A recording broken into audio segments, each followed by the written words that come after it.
I am Devotee, your friendly neighborhood farmer, welcoming you to my achievement hunt of Stardew Valley. Prepare for a wild farming spree, animal rearing frenzy, and a festival of friendships. Whether you're a tenderfoot farmer yearning for a few tips and tricks, or a grizzled vet with so many logged hours you practically live in Stardew Valley, this video is for you. To start, I'm going to go through and categorize the achievements while describing them to you.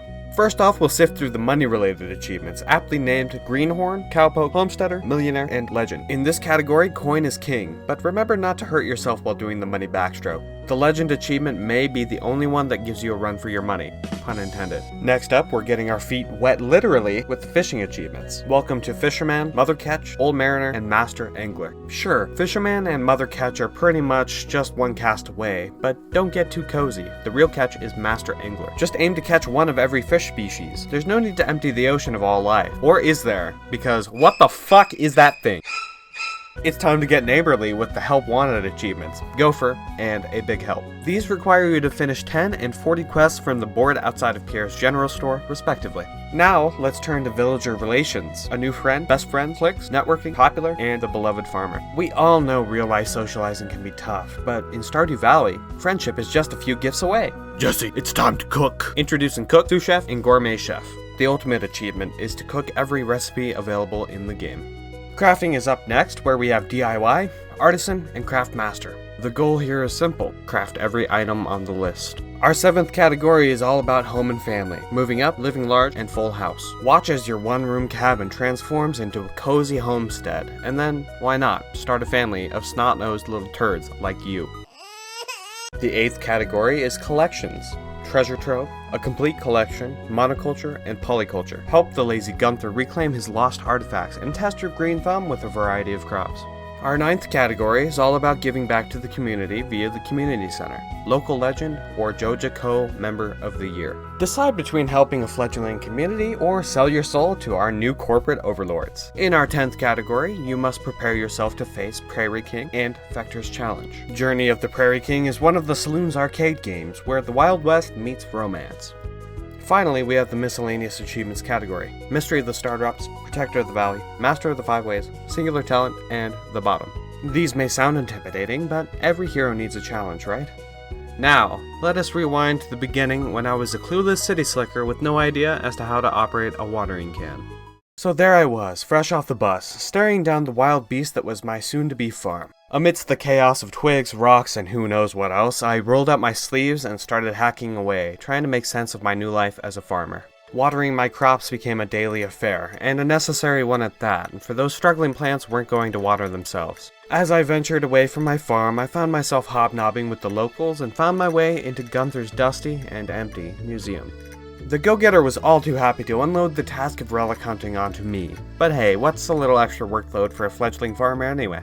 To boost my productivity, I started a piggy bank for a brand new backpack. I must say, the additional storage was a godsend. It wasn't long before I stumbled into the community center, a hub that promised much more than just being a good neighbor. Apparently, dropping off bundles of goods could unlock a variety of features and new things to do. Oh, and I cannot forget about my beloved TV. That box of wonders was my oracle, predicting weather, bestowing recipes, and even giving daily luck ratings. Before long, my efforts paid off. I earned the Greenhorn achievement after raking in a cool 15,000 gold. Then I was practically living the rest of the spring season out in the wild, foraging, mining, and getting my line wet with a bit of fishing. I even managed to snag the Fisherman achievement. What's a small town without odd jobs? I picked up tasks from the Help Wanted board, and before I knew it, I acquired the Gopher achievement for knocking out 10 quests.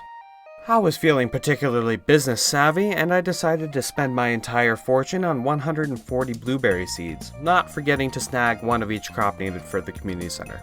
But oh my god, without sprinklers, I was spending nearly half of every day just hosing down the thirsty crops. I was practically doing the rain dance every night before bed, both to tucker myself out and to manipulate RNGesus into showering my farm. Out of nowhere, Demetrius came up with a proposal, wanting to play mad scientist in the cave on my farm. Between the mushrooms and the fruit bats, I chose the more fun guy option. What a fucking terrible joke. I soon found myself on friendly terms with Abigail by helping her play a prank on her dad by giving him a gold bar. How was that a prank? I later invested in a 4,000 gold sword called the Templar Blade. I can't imagine why I'd be drawn to such a weapon. In possibly one of my stupidest moments, I sold it while trying to shuffle it onto my hotbar. However, all was not lost, as I soon found an obsidian edge, which packed an equal if not greater punch. Fishing finally paid off, as I reeled in 100 of those slippery bastards, and boom, Mother Catch achievement unlocked. I also managed to scrape together enough coin for the final backpack upgrade. I was as giddy as a guy receiving a PS4 for Christmas when the first blueberry harvest came in. And lo and behold, those plants kept on giving. I ended up with 417 juicy blueberries that I traded for a cool 21,000-ish gold. That little venture earned me the cowpoke and monoculture achievements. During this blueberry bonanza, I managed to complete the boiler room bundles, getting the minecarts back on track, and hired the carpenter to do a little home improvement. A chance visit to Abigail's house turned into a gaming showdown when she introduced me to the journey of the Prairie King. Being the gamer god I am, I showed her up at it, and naturally she asked me if I was gay. Typical gamer moment, right guys? Before long, my house upgrade was complete, netting me the moving up achievement. The second blueberry harvest raked in an additional 24,000 gold. As I entered into the mines deeper and deeper, I found a god-awful tasting star drop that had likely been stored in this chest for millennia. Deeper yet, I found a mysterious skull key at floor 120, which unlocks who knows what, and granting me the bottom achievement. This wasn't the only good thing to come from the mines though, as I had collected 40 artifacts and minerals in the museum, netting me the treasure trove achievement. Donating a very generous 42,500 gold to the community center, I unlocked the treacherous Calico Desert. I ended the season with yet another blueberry harvest, earning me another 24,000 gold. I purchased a stable because horses are badass, bro. And let's not forget the coop and silo I had built as well.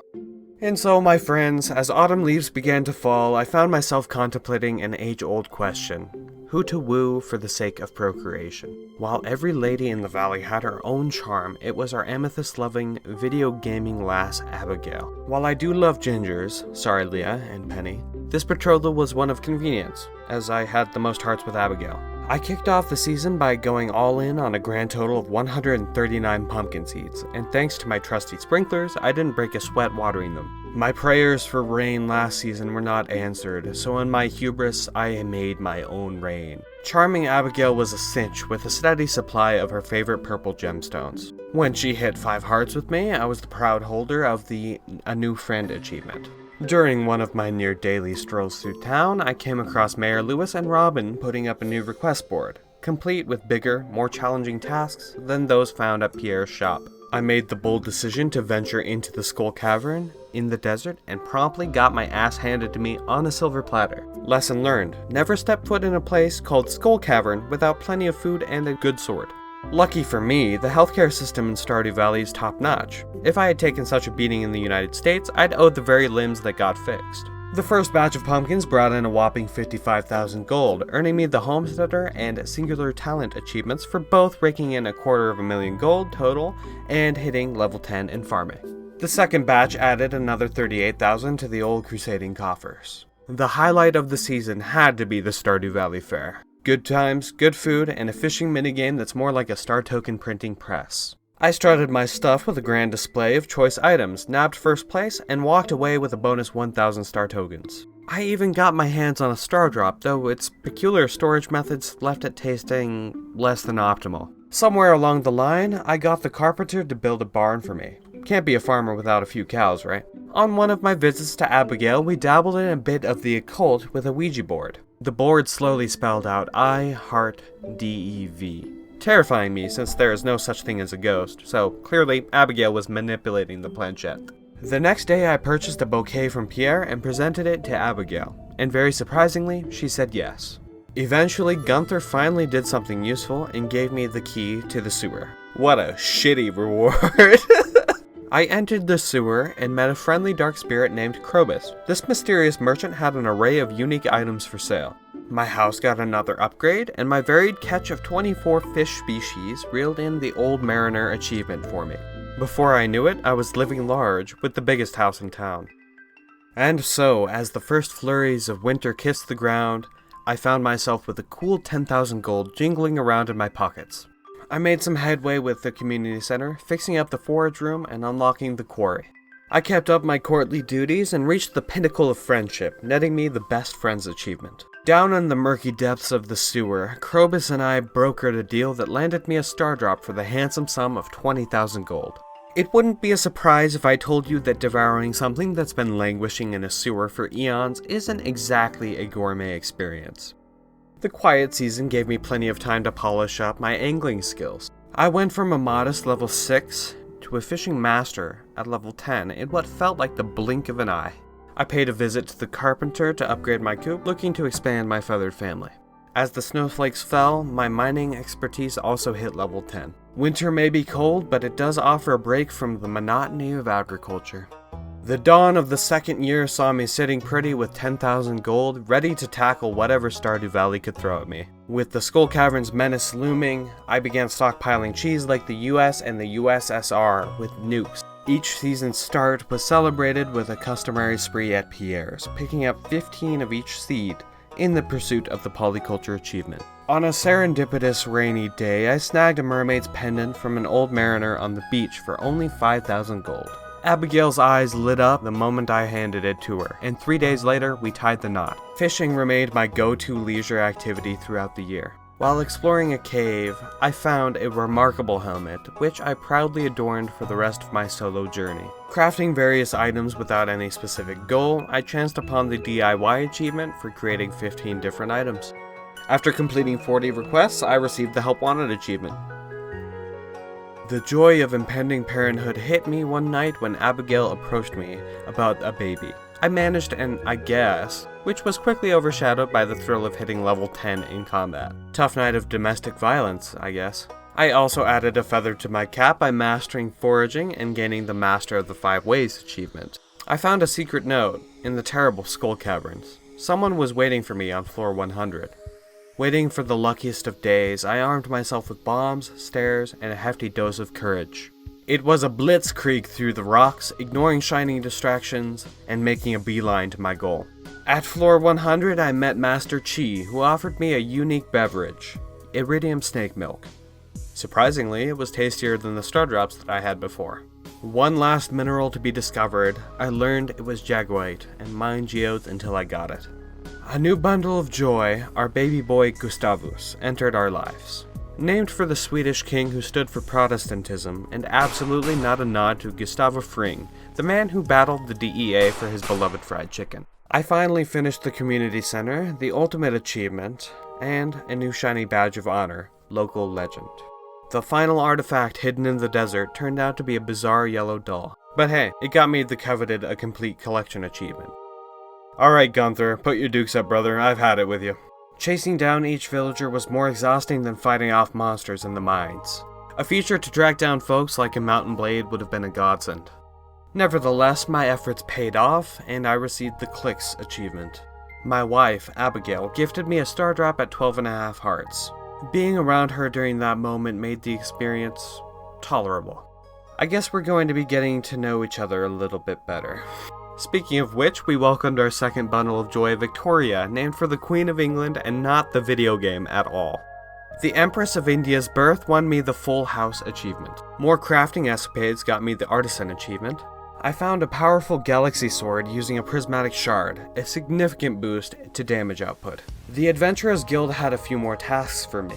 A bit of backtracking in the mines, hunting void spirits, bats, dust sprites, mummies, got me the Protector of the Valley achievement. Growing and selling strawberries in the greenhouse for about half a year brought me to the jaw-dropping total of 1 million gold earned. Willie introduced me to an old boat needing a bit of TLC, including 5 iridium bars, some hardwood, and refined quartz.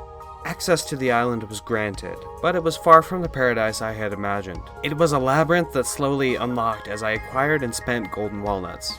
I trudged through the challenges and collected all the remaining fish species, earning the Master Angler achievement. I spent a hefty 500,000 gold to gift Pam and Penny a proper home.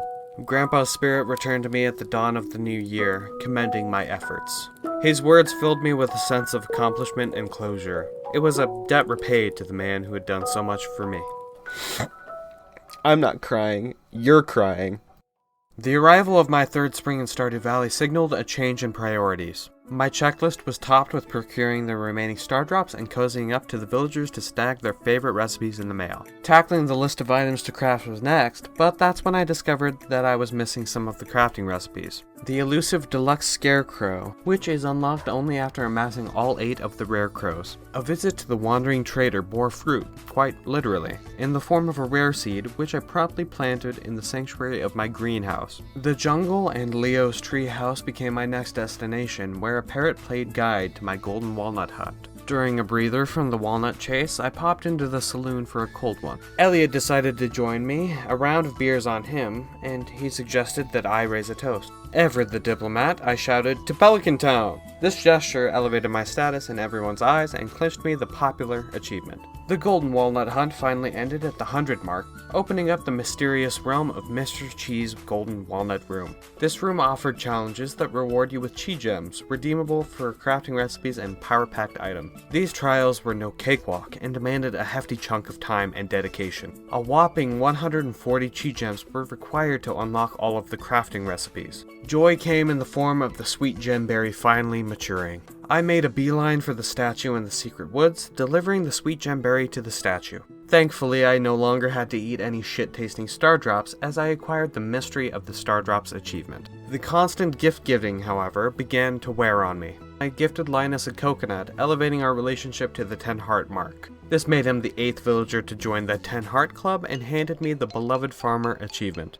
Upon the arrival of my third summer in the valley, my sights were set on bagging the polyculture achievement. The requirements were deceptively simple, as the list of all crops in the game were as long as a warm summer's day. However, the actual list was quite short. With my farming area brimming with remaining requisite crops, I pivoted my attention towards the tantalizing chi challenges. One of the challenges that caught my eye and immediately set my heart pounding was a dizzying dive to the 100th level of the Skull Caverns, all within the span of a day. On a day that smelled distinctly of luck, I began my descent, engaging with a plethora of enemies, some even being new and unexpected variations that got the adrenaline pumping. Among the chaos, I stumbled upon several caches of radioactive ore, a much-needed addition to my collection. During this high-stakes spelunking, one pet peeve constantly jabbed at me: the unfortunate tendency to accidentally click on my hotbar, equipping the most random items in the middle of the heat of combat. While I concede that this predicament was due to my own hasty mouse clicks, I couldn't shake off the minor annoyance caused by the hotbar's placement smack dab in the bottom middle of the screen, where enemies frequently approach from. A feature to lock the slots or restrict switching to only food and weapons when enemies are near would be a game changer. I later celebrated a small victory by successfully reaching the 100th floor of the Skull Caverns, which netted me a sweet 40 chi gems. I gained 20 more from random mob drops down there. Just 80 to go. My adventure streak took me back to the island for my next chi challenge, the Cheese Crop Challenge. This challenge was akin to a ticking time bomb. Find chi beans, nurture them, and ship a whopping 500 mature plants, all within a merciless time frame of 21 days. My initial bean count of 25 for the first day seemed laughably inadequate for the task at hand. Factoring the 4-day growth period, the cutoff for planting was day 17.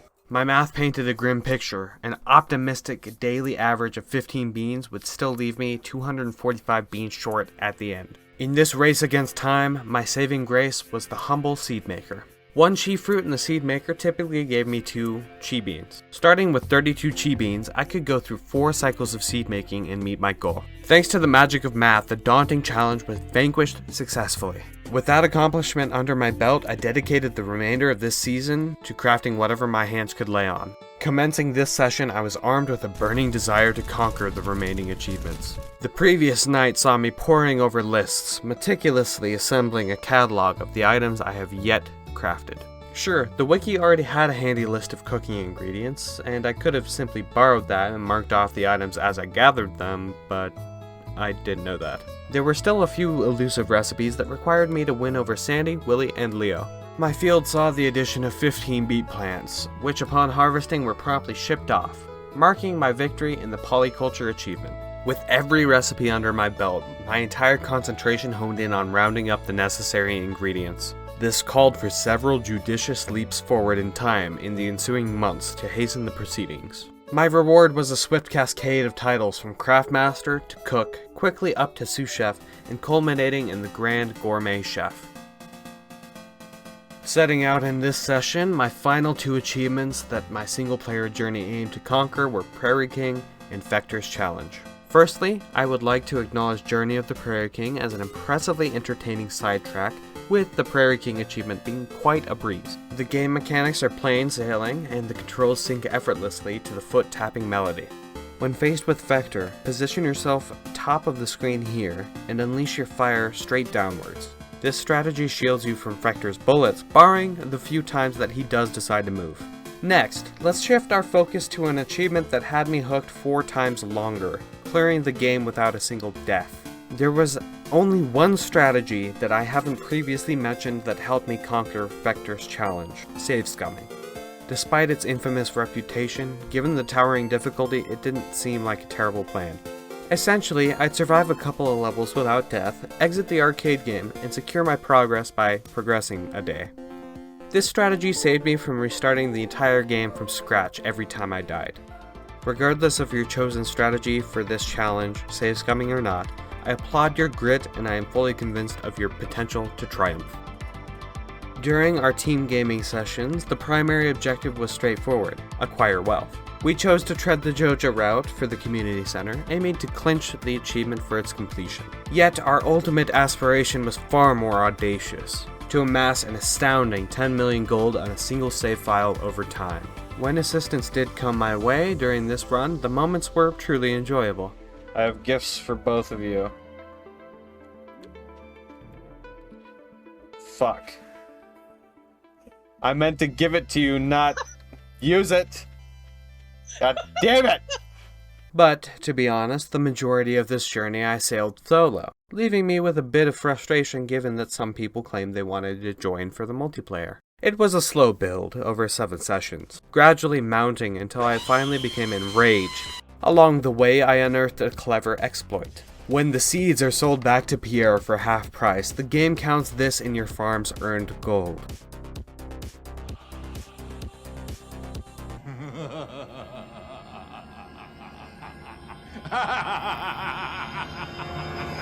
So imagine this: if you were to purchase 1 million gold worth of seeds and then sell them back for a return of 500,000 gold, the game registers a total earnings of 1,500,000 gold, despite only having 500,000 gold in your wallet, which can be used to buy more seeds. Using all gold until you haven't enough to buy one single seed, you get more than double of what you actually earned. Fueled by this newfound knowledge, I went on a selling spree, seizing all of my former comrades' possessions and trading them for gold. Emerging from this whirlwind, I hit the mark of 10 million gold earned, without a sack to hold what few coins remained.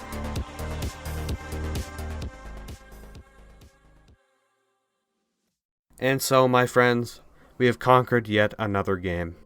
The rich and vibrant world of Stardew Valley. Now, the horizon awaits with new adventures. But where are we going next? That choice, my dear comrades, lies firmly in your hands. My trusted moderators have each offered a tantalizing game proposition. Will our next journey take us into the dynamic and pulse-pounding Dragon's Dogma, Dark Arisen? Maybe we'll navigate through the brutal yet compelling FTL, Faster Than Light. Perhaps the eerie shadows of Dead by Daylight are calling? Or is it the adrenaline rush-filled mining expeditions in Deep Rock Galactic that beckons? And we can't disregard the ever-enduring allure of old-school RuneScape. Seek the voting link nestled in the description below. If you found delight in this video and want to see more, your support via a like or a subscribe would be much appreciated. Who knows, I might just explore your favorite game next, or you might discover an unexplored gem. I rate Stardew Valley as an 8 out of 10. This is purely achievement hunting related, based on RNG elements, difficulty, and how the game affected my overall mood, and not my opinion of the game as a whole. This is Devotee, signing off. P.S. Stop sending me Starstrucks. Stop sending me Cooking recipes. Stop sending me Random items. Oh my god!